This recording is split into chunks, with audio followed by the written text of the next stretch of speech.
So guys, let's get start with, है ना? अब ध्यान देना, today we are going to start with another new topic. But before going to start with the new topic, सबसे पहले हम लोग क्या करेंगे, जो हमारा लास्ट क्लास के अंदर कंसेप्ट हो चुके हैं, उसके जो भी क्वेश्चन है वो सारे क्वेश्चन एक बार देख लेते हैं, ठीक है? सबसे पहला क्वेश्चन गाइस आपके स्क्रीन के सामने है। हमने स्मॉल कंपनी के क्वेश्चन कर लिए थे, केस स्टडी कर लिए थे, ठीक है? अब हम लोग करने जा रहे हैं सेक्शन 8 कंपनी के case studies. Hope so section 8 पूरा याद है आप लोगों को? यस और नो? सेक्शन 8 कंपनी का सीधा सीधा आपके सामने केस स्टडी है। स्क्रीन के ऊपर ध्यान दो, स्क्रीन के ऊपर ध्यान दो, बुक में ध्यान नहीं देना है ना? सर सबसे पहली बात क्या है क्वेश्चन के अंदर लिखा हुआ, दैट गुली गिल्ली डंडा क्लब। अब वो छोड़ दो, इतना टेंशन न करो, it is a Gilli Danda club, okay?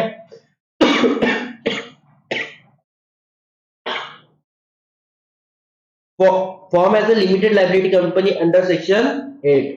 मतलब ये कौन सी कंपनी है? Non profit organisation, section 8 company, है ना? Company for no profit, charity purpose के लिए।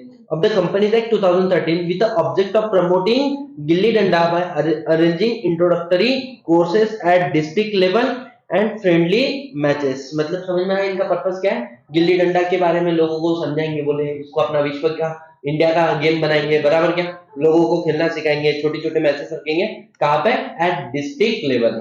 एकदम इजी, कंफर्टेबल हो जाओ। दूसरा पॉइंट पढ़ो क्या, the club has been earning a surplus of late affairs of the company are conducted fraudulently. अच्छा सुनो, कंपनी प्रॉफिट कमा रही थी कि नहीं कमा रही थी? Earning surplus, then of late the affairs of the company are conducted fraudulently, it is one of the ground for revocation of license. The affairs of the company are being conducted fraudulently, so central government has power to revoke the license of section 8 company। यहाँ तक समझ में आया? So the dividend was paid to members। तीन condition क्या बोलता है object में? Charity, profit must be utilise for, not for distribution of dividend, it is completely prohibited. But फिर भी क्या इन लोगों ने डिविडेंड दिया? यानी दो काम गलत किए, सेक्शन 8 को भी तोड़ा और दूसरा क्या किया? Affairs of company are conducted in the fraudulent manner.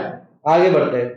Mr. A member decided to make a complaint to the regulatory authority to curb the fraudulent activity by cancelling the license given to the company। मानो सतीश भाई is one of the member, बोले तुम्हारी band में जाऊंगा, है ना, ऐसी तैसी करूंगा, तुम्हारे अगेंस्ट में केस फाइल करूंगा कोई कॉम्पिटेंट अथॉरिटी के पास। क्वेश्चन है तीन तीन अपने सामने। पहले, is there any provision in the Companies Act 2013 to revoke the license? If so, let us the provision। तो पहली बात यहां पर क्या लिखोगे गाइस? Tell me fast. अगर आपको लाइसेंस रिवोक करना है तो उसके लिए there are how many grounds?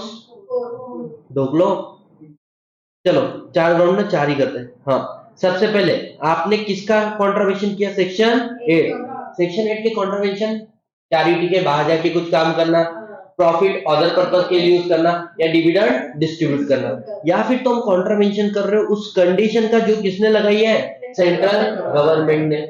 इसके अलावा क्या था? अगर तुम्हारे कंपनी के अफेयर्स कैसे हैं? 3 तरीके, एक तो फ्रॉडुलेंट नेचर के हैं, या फिर against the object of company है, या फिर अगेंस्ट द पब्लिक इंटरेस्ट है। तो कंपनीज एक्ट बोलता है कि ऐसे वाले केस में सेंट्रल गवर्नमेंट के पास पावर है कि वो आपके लाइसेंस को रिवोक करें। लेकिन जब भी लाइसेंस को रिवोक किया जाएगा उसके पहले, बिफोर, क्या करना पड़ेगा? Sir, opportunity of being heard, सामने वाले को सुन के लेना पड़ेगा। अरे यस और no?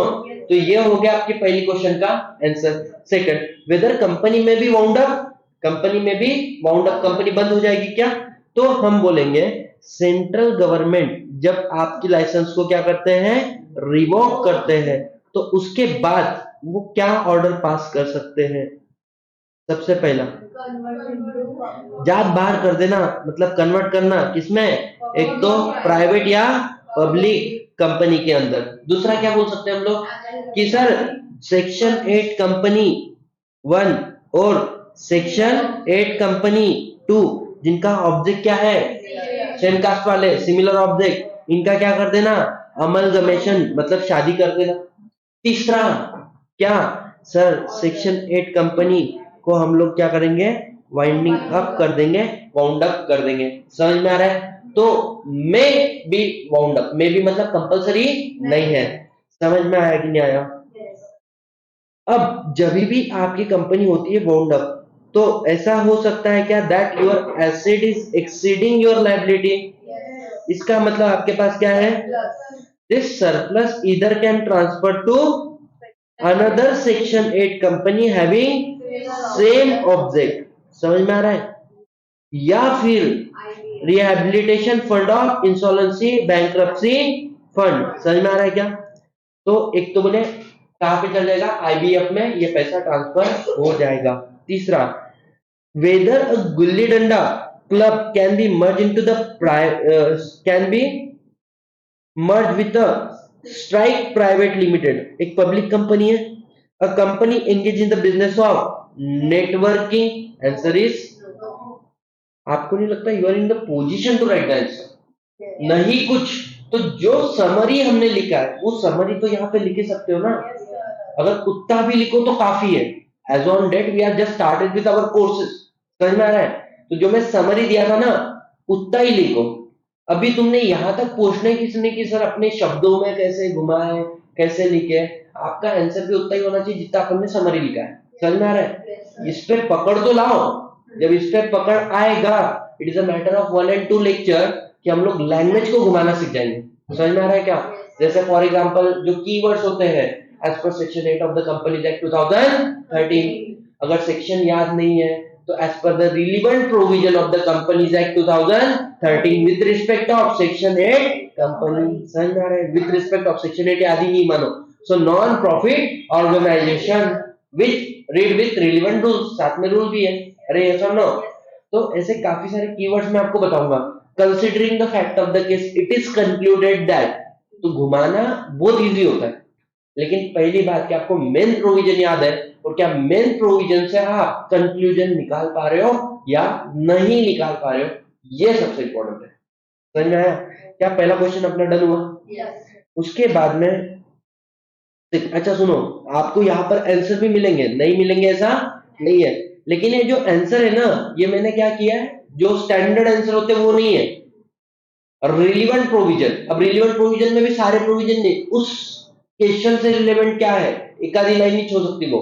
Relevant provision and conclusion, relevant provision and conclusion, इससे ज्यादा मैंने यहाँ पे नहीं लिखा। तो इसका आंसर सिर्फ एज अ टूल बोल के यूज करो कि अपने को समझ में आना कि अपन ने सही प्रोविजन कोट किया है कि नहीं किया है, और फाइनल आंसर अपना मैच कर रहा है या इससे ज्यादा इसके आंसर को वैल्यू नहीं देने का।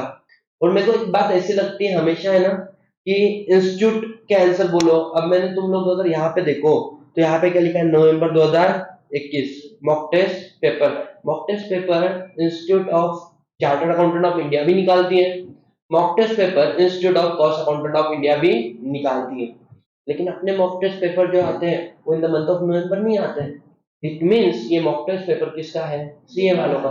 तो मेरे को जो लगता है ना कि जहां जहां पर सेक्शन 8 के क्वेश्चन आए हुए, चाहे वो तुम्हारा सीएस कोर्स से हो, सीए कोर्स से हो या सीएमए कोर्स से हो, मैं सारे एक जगह पे कंसोलिडेट किया। मतलब स्कोप बचना ही नहीं चाहिए कि हमको किसी का क्वेश्चन का आंसर आ नहीं रहा है, एकदम आराम से। इसके बाद में सेकंड इंपॉर्टेंट पॉइंट हमारे लिए क्या है guys, second important point, case study number 2। A Sai along with a 6 friend desire to incorporate section 8 company. बनाना है या बना दिए सर? अभी बनाना है ना? तो सर इसको बनाना है कौन सी company, section 8 company. Under the company act 2013 he is seeking your advice with respect of following matters। सबसे पहला, what is the minimum paid up share capital required for section 8 company? There is no requirement of the minimum paid up share capital in case of section 8 company। Point number 1 clear हुआ। दूसरा question क्या आ रहा है, whether a firm can be a member of section 8 company? Can a partnership firm become a member of? C, partnership firm is not a separate legal entity, therefore it cannot be a member of any company, but there is one exception that even a firm can become a member of section 8 company। समझ में आया? Second, whether a section 8 company can pay a dividend to its member? Answer is no, because in order to become a section 8 company हम लोगों के लिए तीन condition, object में charity, profit reutilise for the purpose of, and third there is a prohibition on payment of dividend. Is there any problem? So advice size with reference to provision of the Companies Act, we are done with the second case study as well. Third case study, a group of individual intend to form club, namely क्या है उसका, budding pilot flying club. budding, अब you guys might not understanding the concept budding pilot flying club क्यों बोला इन्होंने, इसका मतलब क्या होता है, समझ में आता है क्या तुमको? budding pilot flying club, who is a pilot flying, not understand ना, सुनना, एक आधा दोस्त होता है ना अपना जो लास्ट मोमेंट में अपनी लगा देता है और भग जाता है, देखा है ऐसा कभी हुआ है कि भाई लास्ट मोमेंट में डिच करता है वो, है ना, डिच, इतना मन पे मत लो रे, डिच का मतलब है ना, तो एक आधा दोस्त होता है जिसको अपन बोलते हैं भाई तेरे को दिखाने की आदत है ना, मतलब लास्ट मोमेंट पे तू घूम जाता है, भग जाता है, तेरे को दिखाने की आदत है, ऐसे अपन उसको बोलते हैं। तो ऐसे लोगों का नाम होता है बडिंग पायलट फ्लाइंग, है ना, पायलट फ्लाइंग इनको बोलते हैं। तो इस कंपनी का नाम क्या है, बडिंग पायलट फ्लाइंग क्लब। अभी बोलना क्या चाहते हैं, इतना गंदा नाम रखा क्यों? So as a limited company impart a classroom teaching aircraft, क्या बोलते हैं, flight training to the trainee pilots, मतलब जूनियर पायलट को हम लोग सिखाएंगे कैसे उड़ाते हैं इसको, एरोप्लेन को। It was decided to form a limited liability company for charitable purpose, मतलब under section 8 of the companies act 2013। आगे क्या बोला इन लोगों ने, for a period of 10 years, मतलब इन लोगों को बनाना है सेक्शन 8 कंपनी कितने सालों के लिए, 10 साल के लिए, इससे ज्यादा नहीं। आगे क्या बोला है सुनो, and thereafter the club will dissolve and the surplus asset and the overall liability, if any, will be distributed among the member as a usual procedure allowed under the Companies Act 2013। This question is not so easy and not so normal। इन्होंने क्या बोला सुनो, कि बोले पहले तो कुछ तुम जैसे सहारा है दोस्तों, ये दिल तुम्हारे वास्ते, तुम्हारे प्यार का मारा है दोस्तों, है ना, बस। तो ऐसे ही इनके दोस्त है। अब ये लोग क्या बोलते हैं, हम लोग क्या बनाएंगे, सेक्शन 8। अब जो सेक्शन 8 कंपनी बनाएंगे कितने साल के लिए बनाएंगे, अब उसके बाद में क्या करेंगे, कंपनी को देखो, नहीं लग रहा है अपन ने जो कीवर्ड्स पढ़े थे वो कितने मैटर करते हैं, है ना। हम हमारी कंपनी को क्या करेंगे, डिसॉल्व करेंगे। जैसे ही डिसॉल्व करेंगे उस समय में एसेट ज्यादा और लायबिलिटी, तो क्या बच जाता है, सरप्लस। तो बोले अब ये जो सरप्लस बचा लास्ट में, कभी भी कंपनी वाइंड अप होती है, जो सरप्लस होता है वो किसमें डिस्ट्रीब्यूट होता है, मेंबर्स के अंदर डिस्ट्रीब्यूट होता है। बोले इस सरप्लस को हम लोग डिस्ट्रीब्यूट कर लेंगे किसके साथ में, मेंबर्स के साथ में। बताओ कितना अच्छा प्लान है, मतलब समझ में आया। It is a budding pilot flying का, पैसा कमाएंगे, ऐसा तो डिविडेंड देना अलाउ बंद करेंगे और वो सारा पैसा घर पे लेके जाएंगे। तुम ऐसा नहीं कर सकते तो ऐसा करने की कोशिश कर रहे हैं, ऐसी बोलने की हिम्मत नहीं तो किसी और के थ्रू बोलने की कोशिश कर रहे हैं, चलेगा क्या, नहीं चलेगा। तो ऐसे वाले केस में इनको बताना पड़ेगा दिस इज नॉट एक्सेप्टेबल। अगर तुम क्या करते हो, वाइंड अप भी कर रहे हो, एसेट एक्सीडिंग लायबिलिटी भी होगा, तो जो सरप्लस है वो तो एक तो another section 8 company having similar object उसमें चल जाएगा, या इंश्योरेंस बैंक्रप्सी फंड के अंदर चल जाएगा, वो आपको डिस्ट्रीब्यूट नहीं किया जाएगा। समझ में आया क्या? एक बार पढ़ लेना इसको, क्या बोला है, सेक्शन 8 सबसेक्शन 1 फालतू वाला बात है ना। सेटिस्फैक्शन हुए तो सीजी आपको क्या देगा, लाइसेंस। ऑब्जेक्ट के अंदर चैरिटी होना, प्रॉफिट रीअप्लाई करो, प्रोहिबिट करो payment of dividend. In the instant case, the decision of the group of individual to form the limited liability charitable purpose section 8 under the Companies Act 2013 for a period of 10 years, समझ में आ रहा है वो case का बताया है ना। Club to distribute the surplus, इनका इंटेंशन क्या है, आगे सरप्लस को डिस्ट्रीब्यूट करेंगे अमंग दी मेंबर, बराबर। So does not hold good, ये सही बात नहीं है। क्यों? Since there is a restriction in point B about regarding the application of its profit and other income duly in the promoting object। क्यों? क्योंकि जो प्रॉफिट है वो किसके लिए करना है? सिर्फ बिजनेस के लिए, बराबर। Further there is a restriction किसमें? कि जो भी सरप्लस होता है in the event of winding up और द डिसोल्यूशन, बराबर, जो कहां पे जाएगा? एक तो बोलते हैं another section eight company having similar object, या फिर इंसॉल्वेंसी बैंकरप्सी फंड में जाएगा। आप उसको घर पे लेकर नहीं जा सकते। इजी है, आगे बढ़ो, है ना। नेक्स्ट केस स्टडी आपके सामने। Alpha school started imparting education on 1/4/2010 with the sole objective of providing education to the children of weaker society either free of cost or at a nominal fee depending upon the financial condition of their parents। अच्छा object है। दूसरा, however on 30th March 2018 it came to the knowledge of the central government that the said school was operating by violating the object of its objective clause due to which a granted a status of section 8 company। अब तुम जो बोल रहे हो कर नहीं रहे हो, ऑब्जेक्ट एक है, काम दूसरा चल रहा है, बराबर क्या? अब वहां पे under the companies act 2013 describe what power can be exercised by the central government against the alpha school. क्या कर सकते हैं? तीन बातें। पहली बात तो लिखो रिवोकेशन ऑफ लाइसेंस, और दूसरा बात लिखो कि उसका ऑर्डर क्या दे सकते हैं। समझ में आ रहा है क्या? तीन ऑर्डर दे सकते हैं ना, कन्वर्जन, अमलगमेशन और वाइंडिंग अप। बस इतना लिखना है और अपॉर्चुनिटी ऑफ बीइंग हर्ड देना है, और अगर फ्रॉड में इन्वॉल्व हो गए तो 447 में लायबल करना है। Can I say we are done with this question as well. इसके बाद में नेक्स्ट क्वेश्चन आता है, Bindra is holding 950 equity shares of Biosafe Herbal Section 8 company. Biosaf Herbal is planning to declare dividend in the annual general meeting for the financial year ended 31st March 2020. Examine whether the act of the company is in accordance with the provision of Companies Act 2013. I am holding the share of one of the Section 8 company and that Section 8 company is planning कि वो हमें क्या दे? Dividend दे। क्या ये बात Section 8 company की सही है या गलत है? क्यों?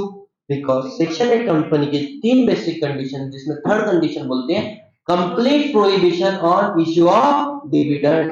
यहां से समझ में आता है। सो सर ये वाला क्वेश्चन भी हो गया। और इसके बाद में another question in front of you guys, क्या लिखा हुआ है? A one member matters contain in the article of Dhiman Foundation incorporated as a limited company under section 8 of the companies act 2013 was altered by passing a special resolution in general meeting।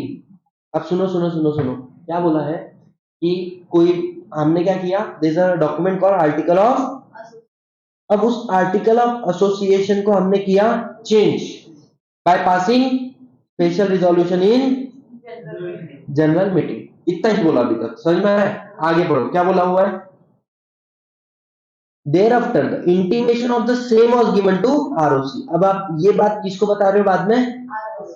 पहले बता रहे हो बाद में? कभी भी बाद में बताएंगे, पहले स्पेशल रिजोल्यूशन पास करेंगे ना। But there is a catch that you cannot change your memorandum and article unless you take a permission of central government। याद आ रहा है थोड़ा सा? अब इसके बाद में however such alteration in the article is opposed by Dhwaj and company। One of my client is Dhwaj, है ना, है मेरा क्लाइंट है। चलो आ जाओ, उसकी एलएलपी है। A partnership firm which is its member that are the alteration is not valid। अब क्या हुआ? Like one of the member of that section is eight company is a partnership firm। वो बोलते हैं तुम्हारा आर्टिकल जो तुमने चेंज किया है ये सही नहीं है। क्यों? So advice as per the provision of the Companies Act 2013 whether the contention of the Dhwaj and company was valid or whether it can be a member of such company। बताओ जी बताओ, क्या ध्वज का जो कंटेंशन है कि तुमने जो कार्य किया है वो गलत है, सही है या गलत है? परफेक्टली सही है। तो इधर क्या लिखोगे? सबसे पहले तो यहाँ पे देखो सेक्शन 8 कंपनी आप बन चुके हो। सेकंड चीज, you can not alter your memorandum and article जब तक आप क्या नहीं ले सकते? Previous approval of central government. पहले अप्रूवल किसका लेना है? सेंट्रल गवर्नमेंट का। एंड ऑल्सो फर्म में become a member of section 8 company. दो बातें क्लैरिफाई की। पहली बात तो you can not change article unless you take permission. दूसरा बात क्या बोला हुआ है कि सर एक फर्म भी क्या बन सकती है, मेंबर बन सकती है। तीसरा, here the one of the matter of article तुमने चेंज किया और आरओसी को क्या किया है, इंटीमेट कर दिया है। चौथा बात, as per the provision of companies act, क्या ये वैलिड है कि नहीं है, not done in the present case, valid नहीं है। So section 8 company allow a firm to become a member, और ध्वज का जो कंटेंशन है वो सही भी है। एक बार देखते हैं यहाँ पे क्या लिखा है, as per the provision of the act it is necessary to take a previous approval of register of company for the same and which is not done in the present case। अब ROC मैंने बोला ना, power has been delegated but we are suppose to write CG, ठीक है। उसके बाद में and 2000 company जो है वो जो भी बोल रहे वो सही भी है। मुझे बताओ कितने केस लोग हमने कर लिए, 5 केस स्टडी हमने किए। Don't you think that your confidence will build the moment you are done with the case studies? समझ में आ रहा है? इसके अलावा from the very next class और after few class I will be starting with MCQs as well. मतलब जैसे जैसे सेक्शन हो रहा है हम लोग केस स्टडी कर रहे हैं, केस स्टडी के साथ ही साथ में जिस जिस सेक्शन के एमसीक्यूज है वो हम लोग क्या करेंगे, साइमल्टेनियसली करेंगे। उसके लिए हम लोग ज्यादा वेट नहीं करेंगे। मतलब आपको ये भी समझ में आ जाएगा कि इस पूरी सेक्शन में कीवर्ड्स क्या है। समझ में आया? ऑनलाइन वाले बच्चों बताओ, anyone any single problem till now? I don't think कि किसको कोई भी तकलीफ है अभी तक।